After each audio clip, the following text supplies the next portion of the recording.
कार्यक्रम के पुण्यार्जक हैं सौभाग्य कोहिनूर, श्रीमान संजय जैन, श्रीमती ममता जैन परिवार, ग्रेटर कैलाश, दिल्ली। सौभाग्य भक्त श्रीमती संतोष जैन, श्री मुकेश जैन, श्रीमती सपना जैन, श्री हितेश जैन, श्री मयंक जैन परिवार, C78, सुशांत लोक 1, गुरुग्राम। सौभाग्य भक्त श्री भारत जैन, श्रीमती अनु जैन परिवार, अशोक विहार, दिल्ली। सौभाग्य भक्त श्रीमती रेवती देवी जैन, श्री ईश्वर चंद्र जैन, रेणुका जैन परिवार, हौज खास, दिल्ली। सौभाग्य भक्त श्री प्रद्युम्न कुमार जैन, श्रीमती आभा जैन परिवार, साकेत, दिल्ली। सौभाग्य भक्त श्री राजेंद्र जैन, श्रीमती कुसुम जैन, श्री कपिल पूजा जैन, वर्षिका जैन परिवार, ईस्ट पंजाबी बाग, दिल्ली।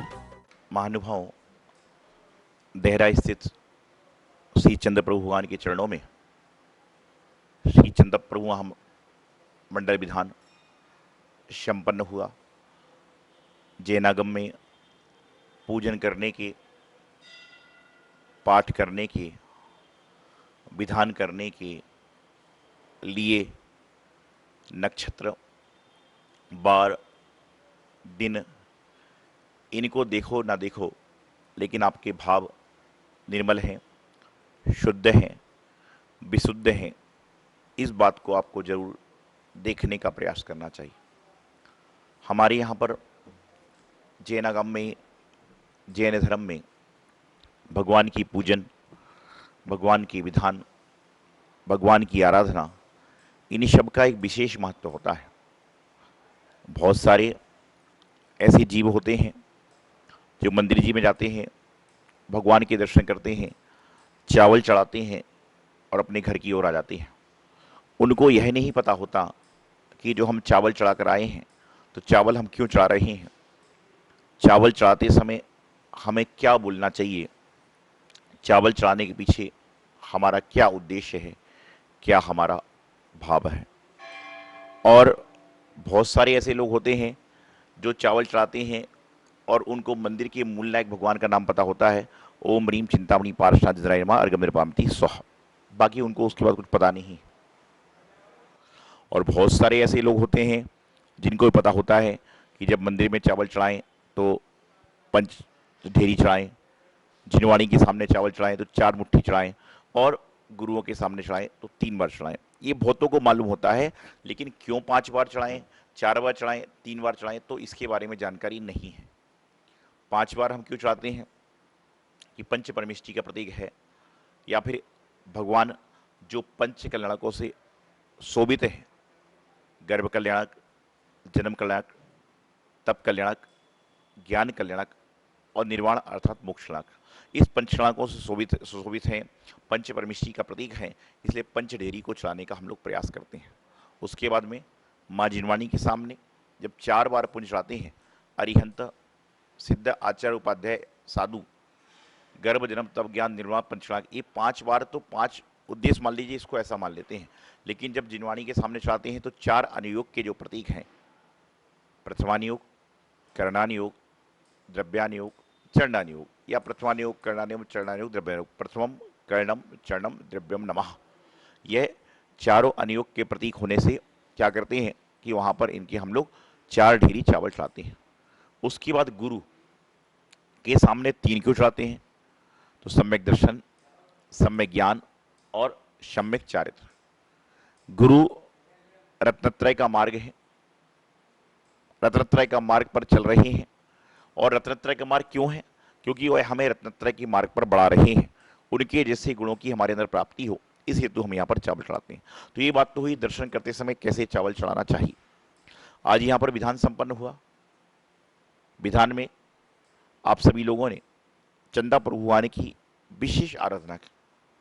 विचारनीय बात है कि जब चंदा प्रभु भगवान की आराधना करने से, जब कहते फटे महादेव कि शिव जी की पिंडी से चंदा प्रभु भगवान प्रकट हो सकते हैं, तो क्या हमारे मन मंदिर में, हमारे मन के अंदर चंदा प्रभु भगवान का समावेश नहीं हो सकता है?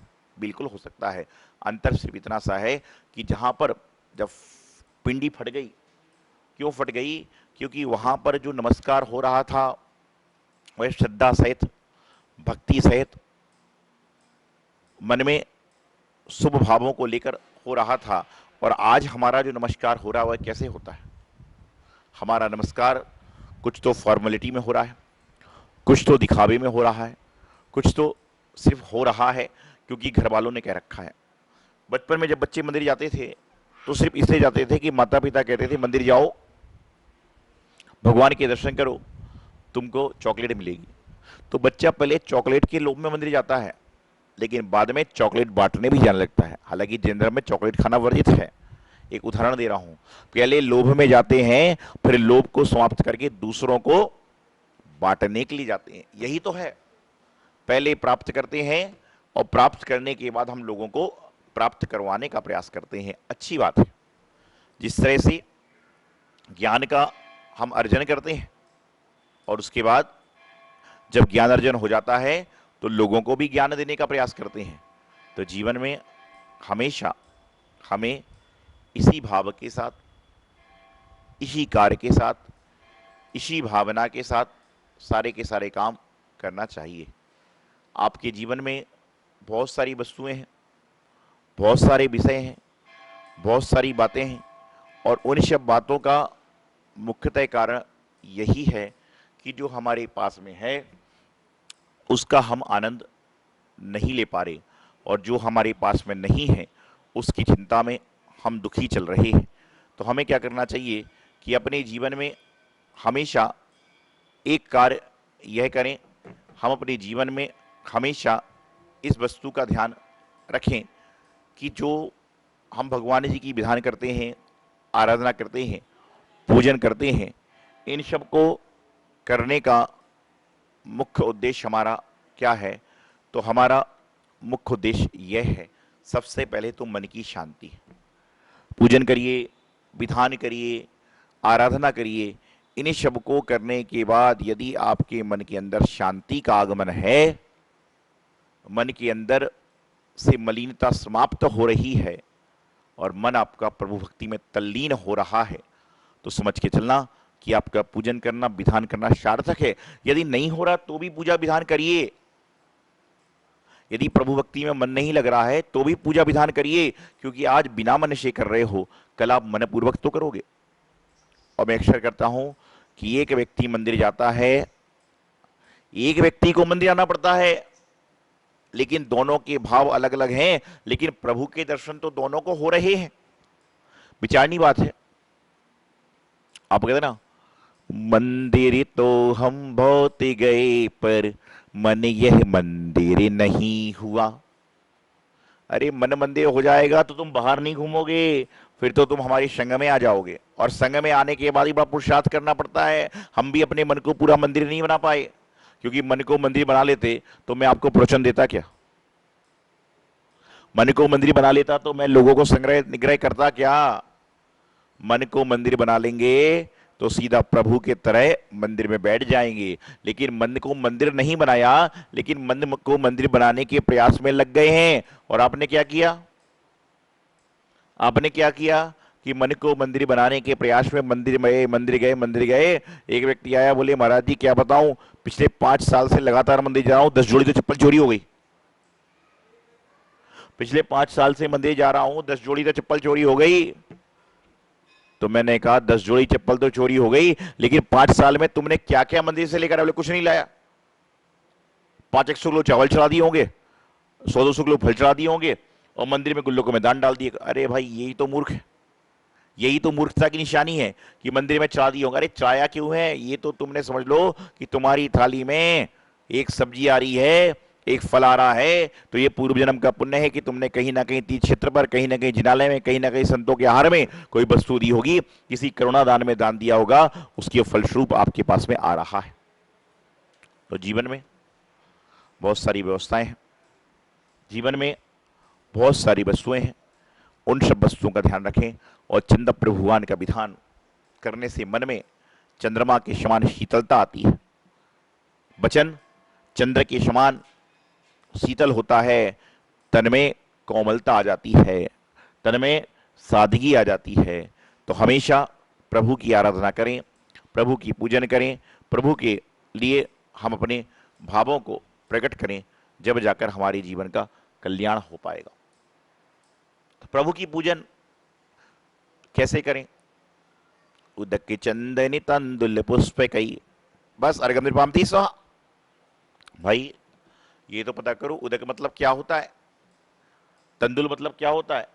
बस आप तो आए, लाए, चढ़ाए और चल दिए, इससे कल्याण नहीं होगा। आपको अपने जीवन का अहर्निश कल्याण करना है। तो जिस जो काम कर रहे हो उसके बारे में आपको जानकारी होना आवश्यक है। जो क्रिया आप कर रहे हो उस क्रिया के बारे में आपको जानकारी होना आवश्यक है। मैंने विधान कई बार करा दिया, आपने विधान कई बार कर लिया, आपने विधान कई बार समझ लिया, लेकिन कार्य करवाने तो हुआ ही नहीं। एक व्यक्ति आया, बोले महाराज जी मैंने सम्यक शिखर जी की 108 वंदना का भाव बनाया है। मैंने कहा बहुत उत्तम, बहुत आशीर्वाद। मैंने कितनी वंदना हो चुकी? बोले 10 वंदना पैदल, 15 वंदना डोली से और 20 वंदना मोटरसाइकिल से। मैंने कुछ नहीं बोला। तो बोले महाराज जी कुछ गलत हो गया क्या? मैंने कहा पैदल वाली 10 तो पूरे नंबर से है, डोली वाली वंदना करने से 100 में से 60% नंबर है, और मोटरसाइकिल वाली वंदना करने से मैं नंबर नहीं दे सकता हूं। ये तो आपको खुद में जहन में आना चाहिए कि जहां का कण कण पवित्र है वहां पर आप मोटरसाइकिल से जा रहे हो, छोटे मोटे जीव तो वैसे ही दब जाएंगे टायर के नीचे, क्या पुण्य मिलेगा? अब लोग कहते हैं महाराज जी सामर्थ्य नहीं है पैदल जाने की, तो क्या करे भाई, डोली का साधन ले लो। और फिर ये आपका विषय है, आपकी श्रद्धा है, लेकिन मार्ग तो उसी को मिलते हैं जो पूरी संपूर्ण भाव से शुद्ध रूप से पैदल यात्रा की गई है। खैर जो भी है, विषय आपका अलग है, व्यवस्थाएं आपकी अलग है, क्रियाएं आपकी अलग है, और इन सब भावों को, इन सब व्यवस्थाओं को, इन सब क्रियाओं को करने के लिए आपको सबसे पहले मन को मजबूत करना पड़ेगा। आप सब लोग यहां बैठे हो, विधान किया। विधान कब किया? जब आपने मन को मजबूत बना लिया कि विधान करना है, आपने मन को मजबूत किया, और मैंने भी अपने मन को मजबूत बना लिया। मन को मजबूर नहीं किया, मन को मजबूत कर लिया। और मैं हमेशा एक बात कहता हूं, कभी भी कोई कार्य मजबूरी से मत करो, मजबूती से करो, क्योंकि मजबूर होकर करोगे तो आपका कार्य पूर्ण नहीं होगा, और मजबूत होकर कार्य करोगे तो आपका संपूर्ण कार्य पूर्ण होगा, जीवन का आनंद आएगा और जीवन आपका बहुत लाभदायक होगा। तो हमेशा अपने जीवन में प्रभु की भक्ति, गुरु की आराधना, जिनवाणी का स्वाध्याय, और जो चंदा प्रभु विधान किया, अन्य अन्य सारे विधान आप कर सकते हैं, भक्तम विधान करते हैं, अन्य सारे विधान करते हैं, तो उनको आप अच्छी तरह से करें। तो बात रही, शिखर जी आया, बोले मैंने 108 वंदना का नियम लिया है। मैंने पूछा कितनी हो गई? उसने बताया इतनी हो चुकी हैं। तो मैंने पूछा वंदना करने जाते हो जब क्या करते हो? उससे क्या मैं आप सबसे पूछना चाह रहा हूं, आप सबसे पूछना चाह रहा हूं, वंदना करने जाते हो तो क्या करते हो? एक व्यक्ति कहता है 2 बजे उठता हूं, पहले चाय पीता हूं, नाश्ता करता हूं, फिर नहाने जाता हूं, काम खत्म हो गया। एक व्यक्ति कहता है पौ नहीं फटती अब तक मुंह में कुछ डालता नहीं हूं, और एक व्यक्ति कहता है चौपड़ा कुंड दी जाती है उसके बाद मैं खाना चालू करता हूं। अरे भाई चौपड़ा कुंड नहीं आती तो खाता नहीं ना। प्रयास करो कि भगवान की जब तक वंदना ना हो, जब तक अति आवश्यक है तो बिना अन्न का खा ले, कुछ खाना है पहले तो खाओ ही मत, और खाना भी है तो बिना अन्न का खा लो, पी के सकते हो पी के चल लो, मतलब पानी आदि पी लें और नाक करे तो कुछ बात नहीं है। लेकिन आज मैं देखता हूँ शिखर जी नीचे जा रहा है आदमी, चाय पी रहा है होटल की, अंछरी चाय, अंछरा पानी, क्या सम्यक शिखर का दर्शन का पुण्य मिलेगा? विधान में कर रहे हो, कपड़े तो शुद्ध पहन लिए, लेकिन विधान करने के बाद में जाके ढाबे में खाना खा रहे हो, बिस्लरी का पानी पी रहे हो, तो क्या शुद्धि रही? क्या विधान का पुण्य मिलेगा? क्या विधान का फल मिलेगा? तो हमेशा अपने जीवन में पूजन करें, विधान करें, और जो आज चंदा प्रभु भगवान के दर्शन तिजारा जी क्षेत्र में करें। तिजारा जी, देहरा तिजारा जी प्रतिमा प्रकट हुई है और इनके बारे में आप सभी जानते हैं, और आज यहाँ चंदा प्रभु विधान हुआ। आप सभी लोगों ने बड़ी भक्ति से, बड़ी श्रद्धा से, बड़े समर्पण भावों से यहाँ पर विधान किया। तो मैं आपको बता रहा था कि सम्यक शिखर जी के वंदना पर जब भी जाओ, मंदिर में जब भी दर्शन करने तिजारा जी जाओ, चाहे पूजन करने आओ, चाहे विधान करने आओ, अपने पूजन विधान करते समय जिस तरह से अपने घर से भावों को ला रहे हो उसी भावों के साथ चलें, आपके जीवन का कल्याण होगा, आपका मोक्ष मार्ग प्रशस्त होगा। नहीं तो सालों से आप क्या कर रहे हो? विधान कर रहे हो, पूजन कर रहे हो, अर्घम निरपामती स्व अर्घ चढ़ा रहे हो, नमोस्तु महाराज जी कर मुनि महाराज को नमोस्तु कर रहे हो, वंदन कर रहे हो, सब कुछ कर रहे हो, लेकिन इस सब बंधन के साथ क्या हो रहा है इस पर विचार जरूर करें। अभी आप सभी जानते हैं हमारा बिहार श्री क्षेत्र कचनेर जी के लिए चल रहा है, चतुर्मास आगामी 2022 का कचनेर जी के लिए जा रहे हैं। अभी हमने दिल्ली से बिहार करते हुए तिजारा जी के दर्शन किए, और अब आगे हम लोग श्री क्षेत्र महावीर जी की ओर बढ़ने का प्रयास कर रहे हैं, संभावित महावीर जी की ओर बढ़ रहे हैं। आगे जैसा भी मार्ग होगा जैसी व्यवस्था होगी आपको मालूम चलेगा। आप सभी साधुओं की सेवा में, भगवान की आराधना में, पूजन में संलग्न रहें। यही सभी के लिए मंगल भावना, सभी के लिए मंगल आशीर्वाद। आचार्य गुरुदेव सिद्धांत सागर जी महाराज की जय जिनेन्द्र। परम पूज्य बुंदेलखंड केसरी आचार्य श्री सिद्धांत सागर जी महाराज के परम प्रभावक शिष्य परम पूज्य बाल योगी आचार्य श्री सौभाग्य सागर जी महाराज की मंगल प्रेरणा एवं आशीर्वाद से मुनि सुव्रत तीर्थ पल्ला भक्तावरपुर दिल्ली में निर्माण कार्य प्रगति से चल रहा है, जिसमें भव्य मंदिर के साथ साथ संत निवास, यात्री निवास, भोजनालय एवं छात्रावास का कार्य प्रगति पर है, जिसमें आप सहयोग कर पुण्यार्जन प्राप्त कर सकते हैं। यहाँ के जिन चैत्यालय में प्रतिदिन विशेष पंचामृत अभिषेक और शांति धारा होती है, यदि आप भी अपने परिवार की ओर से किसी भी शुभ अवसर, जन्मदिन, शादी की सालगिरह पर संपूर्ण अभिषेक, शांति धारा और पूजन करवाना चाहते हैं तो मात्र 2100 की सहयोग राशि देकर धर्म लाभ ले सकते हैं। और हर शुक्रवार को निर्माणाधीन मुनि सुव्रत तीर्थ पर विराजित मनोकामना पूर्ण पद्मावती माता की गोद भराई मात्र 3100 की सहयोग राशि देकर पुण्यार्जन प्राप्त कर सकते हैं। आप सहयोग राशि के लिए हमारे संयोजकों से संपर्क कर सकते हैं। इस कार्यक्रम के पुण्यार्जक हैं सौभाग्य कोहिनूर श्रीमान संजय जैन, श्रीमती ममता जैन परिवार, ग्रेटर कैलाश दिल्ली। सौभाग्य भक्त श्रीमती संतोष जैन, श्री मुकेश जैन, श्रीमती सपना जैन, श्री हितेश जैन, श्री मयंक जैन परिवार, C78 सुशांत लोक 1 गुरुग्राम। सौभाग्य भक्त श्री भारत जैन, श्रीमती अनु जैन परिवार, अशोक विहार दिल्ली। सौभाग्य भक्त श्रीमती रेवती देवी जैन, श्री ईश्वर चंद्र जैन, रेणुका जैन परिवार, हौज खास दिल्ली। सौभाग्य भक्त श्री प्रद्युम्न कुमार जैन, श्रीमती आभा जैन परिवार, साकेत दिल्ली। सौभाग्य भक्त श्री राजेंद्र जैन, श्रीमती कुसुम जैन, श्री कपिल पूजा जैन, वर्षिका जैन परिवार, ईस्ट पंजाबी बाग दिल्ली।